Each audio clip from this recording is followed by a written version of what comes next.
A poor mechanic single dad stopped on a quiet park walking track when he saw a confident young woman trapped in a broken wheelchair. He repaired it for free, thinking it was just a small act of kindness. But 2 hours later, that one simple repair changed his daughter's future, his struggling garage, and his own heart forever. Before we continue, tell us in the comments, where are you watching from? Dorian Valles brought his daughter to Alder Creek Greenway because the park cost nothing. That mattered more than he wanted to admit. His repair shop, Valles Mobile Repair, was 3 weeks behind on rent. His old pickup needed tires.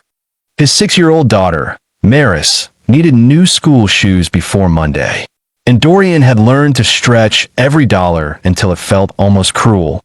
But on Saturday afternoon, he refused to let worry steal the whole day. So he walked beside Maris on the winding park track in Portland, Oregon, holding a paper cup of cheap coffee while she told him a serious story about a classroom hamster that had apparently betrayed everyone. Dorian laughed for the first time that week. Then he heard the scrape. It was sharp, metallic, and wrong. Ahead of them, near a bend in the walking path, a young woman in a black wheelchair had stopped beside a cracked stone edge. She looked around 27, wearing a fitted deep green jacket, dark trousers, and leather gloves. Her style was bold, polished, and confident, but her face had gone still in the way people looked when they were trying not to panic in public. Her right wheel sat slightly crooked. Every time she touched the rim, the chair pulled sideways. A jogger slowed, glanced, and kept running. 2 people walked around her like she was part of the scenery. Maris squeezed Dorian's hand. "Daddy, her chair is stuck." Dorian's first thought was not heroic. It was careful. A wheelchair was not an old lawnmower or a rusty van. It was someone's freedom, someone's body space, someone's safety. He did not want to rush in and make her feel helpless. So he crouched near Maris and said, "Stay on that bench where I can see you." Then he walked over slowly. "Ma'am," he said, stopping a few feet away. "I'm a mechanic. I could take a look, but only if you want me to." The woman looked up fast. Her hazel eyes were guarded. "I don't need rescuing." Dorian nodded. "Good. I'm bad at rescuing. Better at fixing bolts." For half a second, her mouth softened like she almost smiled. "My brake locked after I hit that stone," she said. "Now the wheel keeps dragging." "What's your name?" "Celine Hartwell." "Dorian Valles." He lowered himself onto one knee, still not touching the chair. "I'm going to look first. I won't move anything without asking." That changed something in her expression. Not trust, but respect. Dorian studied the wheel housing, the caster, the brake cable, the scrape marks on the rim. The impact had knocked a small bolt loose and pulled the brake cable out of line. He could fix it temporarily, enough to get her moving safely. From the corner of his eye, he noticed a dark sedan parked near the trail entrance. A man in a gray coat stood beside it, watching Celine too closely. Celine noticed Dorian noticing. "Ignore him," she said quietly. Dorian did not ask. Not yet. He pulled a small folding tool from his pocket. Maris always teased him for carrying tools everywhere. Today it mattered. "Hold the left rim steady," he said. Celine did. Dorian tightened the caster bolt, guided the brake cable back into place, then tested the wheel gently. It rolled straighter. Not perfect, but safe. "There," he said. "It'll get you home, but don't push it hard until someone does a full service." Celine moved forward a few inches. The chair glided. Her breath caught. Not dramatically, just enough for Dorian to hear the relief she had been hiding. "How much do I owe you?" she asked. "Nothing." She studied him. "You have a business?" "Small one." Small doesn't mean unimportant. Before Dorian could answer, the man in the gray coat stepped away from the sedan and started toward them. Celine's face tightened. Dorian looked at him, then back at her. "Are you okay?" Celine's voice lowered. "I will be, but you may have fixed more than a wheel today." 2 hours later, Dorian was back at Valles Mobile Repair, trying to pretend his hands were steady. The garage sat behind an old brick laundry building on Mercer Street. It was not pretty.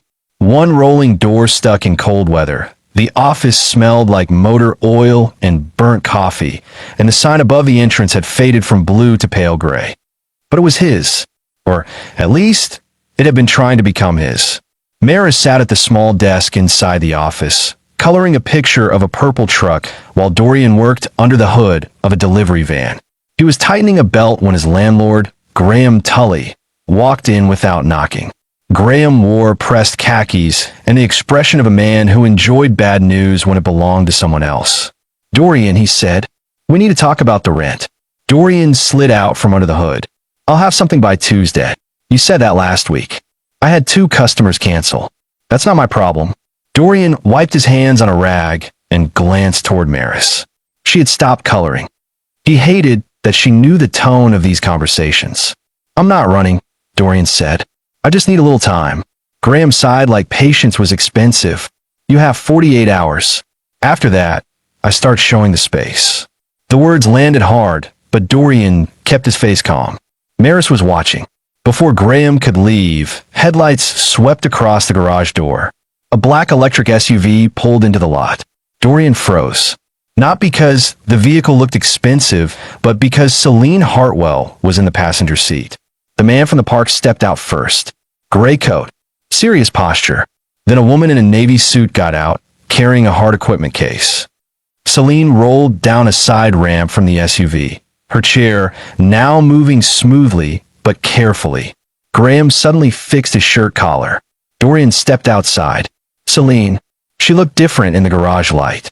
Still polished, still confident, but there was tiredness around her eyes now. The kind that came from carrying more than people could see. "I hope I'm not interrupting," she said. Graham smiled too quickly. "Not at all. We're always happy to welcome." Dorian cut him off gently. "I think she was talking to me." Celine noticed. A small smile touched her face. The woman in the navy suit stepped forward. "I'm Mina Okafor, Operations Director at Hartwell Motion." Dorian looked from Mina to Celine. "Hartwell Motion?" he asked. Celine nodded. "Adaptive mobility design. Chairs, support systems, smart braking units." Dorian felt heat rise in his neck. "So you already had people who could fix it?" "I had people who missed it," Celine said. That silenced him. The man in the gray coat shifted uncomfortably. Celine looked at him. "This is Reese Calder. He manages one of our service contractors." Reese did not offer his hand. Dorian understood the tension now. The wheelchair failure had not just been an accident. Someone had been responsible for keeping it safe. Celine opened the equipment case. Inside were 3 wheel assemblies, each carefully wrapped. "We've had complaint from users," she said. "Dragging wheels. Brake slips. Minor incidents. Nothing catastrophic, but enough to worry me." Reese said it was user error. Reese spoke tightly. "Because our inspections showed no pattern." Dorian looked down at the wheel in the case. He did not want this. He wanted rent money, steady work, a quiet evening with his daughter. He did not want to stand between a company founder and her contractor. But then Maris appeared beside him, holding her purple truck drawing. "Daddy," she whispered, "that looks like the lady's wheel." Dorian exhaled slowly. "May I?" he asked. Celine nodded. He crouched, turned the first wheel, then the second. He checked the brake cable guide, the caster plate, the small retaining washer. After a minute, his stomach tightened. "There's your pattern," he said. "Mina lean closer." "What is it?" "These washers are too soft. They compress after impact or heavy vibration. Once that happens, the bolt loosens just enough to shift the caster. Then the brake cable starts rubbing." Reese shook his head. "That's not possible." Dorian looked up, calm but firm. "It's right here." Celine's face changed. Not shocked, not dramatic. Vindicated and hurt. Because somewhere behind all the polished confidence, she had known people were dismissing her concerns. Dorian stood. "You don't need me. Any trained mobility technician can confirm this." Celine held his gaze. "I'm not here because I need charity work from a stranger," she said. "I'm here because the stranger was the first person today who listened before touching anything." The garage went quiet. Even Graham stopped pretending not to listen. Celine looked around the worn shop, then back at Dorian. "I want to hire you as an independent field consultant. Proper contract. Proper pay. You inspect the affected units with our team and help design an emergency repair process." Dorian almost laughed from disbelief. Then he saw Maris watching him with wide eyes. So he did what he always taught her to do.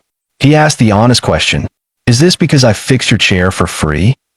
Celine's answer was immediate. No, it's because you fixed it right. Dorian did not say yes immediately. That surprised Celine. Most people saw Hartwell Motion's name and heard opportunity before they heard details. But Dorian asked for the contract. He read the inspection terms. He asked about liability, user safety, repair timelines, and whether the affected customers would be contacted honestly. Mina Okafor watched him with growing approval. Reese Calder watched him like a problem. Graham Tully watched him like money had suddenly entered the room. Dorian ignored all three. His focus stayed on the wheels. By evening, he had found the same fault in all three assemblies. Not a dramatic conspiracy. Not sabotage. Something more ordinary and more dangerous. A cheap part approved by someone who had trusted a spreadsheet more than a real road. Celine called an emergency meeting from the garage office. Dorian heard pieces of it while he packed his tools. Stop shipments. Notify users. No, we don't hide the language. Say possible break interference clearly. Set up free inspections by Monday. Her voice did not shake. That impressed him. Power, Dorian had learned, often revealed people. Some used it to protect themselves. Celine used it to take responsibility before the story could be made prettier. Reese left before sunset. He did not slam a door. Real life rarely gave such clean drama. He simply walked out with his jaw tight, already understanding his contract would not survive the review. Graham lingered near the office. So, he said to Dorian, suddenly friendly, looks like business is improving. Dorian looked at him. 48 hours, right? Graham's smile weakened. We can be flexible. Dorian wiped his hands.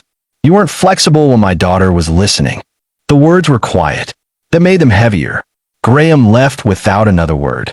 Celine rolled out of the office a few minutes later. Her jacket was folded over her lap now, her sleeves pushed back, her face tired but lighter. You handled that better than I did, she said. Dorian gave a small smile. I was under a van when most of it happened. I meant Graham. He's not a villain, just the kind of man who gets polite when money walks in. Celine looked at him for a moment. And you? I get suspicious. She laughed softly. It was the first unguarded sound he had heard from her. Maris stepped out of the office holding her drawing. She offered it to Celine. I made your chair purple, Maris said. Purple is faster. Celine accepted the drawing like it mattered. Then I'll need an upgrade. Dorian watched the way Celine spoke to his daughter. Not too sweet, not fake, not treating the child like a performance. Just kind. Something in him softened, though he tried not to show it. The next week changed his life, but not in a magical way. There was no mansion, no overnote fortune, no crowd cheering his name. There was work, real work. Hartwell Motion hired Dorian on a 6-month contract to lead emergency field inspections across the Portland area. The pay cleared his rent, replaced Maris's worn shoes, and kept the garage open. More importantly, it gave his skill a direction he had never imagined. He was not just fixing engines anymore. He was helping people stay independent. Celine visited the garage often during those first weeks. Sometimes with Mina, sometimes alone.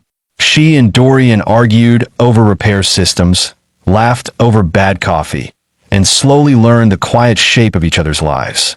She learned he still kept his late wife's old keychain on his workbench. He learned Celine had started Hartwell Motion after a climbing accident at 22 changed her body, her friendships, and the way strangers looked at her. Neither of them rushed the warmth growing between them. That made it feel real. 1 month later, Alder Creek Greenway had new repaired path stones near the bend where Celine's chair had locked. A small Hartwell inspection tent stood nearby, offering free safety checks for mobility devices. Dorian tightened a brake cable for an older man, while Maris handed out stickers from a folding chair. Celine watched from the track, sunlight catching the edge of her hair. When Dorian finished, she rolled beside him. You know, she said, I still owe you for that first repair.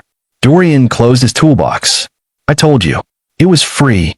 Celine looked toward Maris, then back at him. No, she said gently. It was kind. There's a difference. Dorian did not answer right away. Across the park, his daughter laughed as the older man placed a purple sticker on his chair.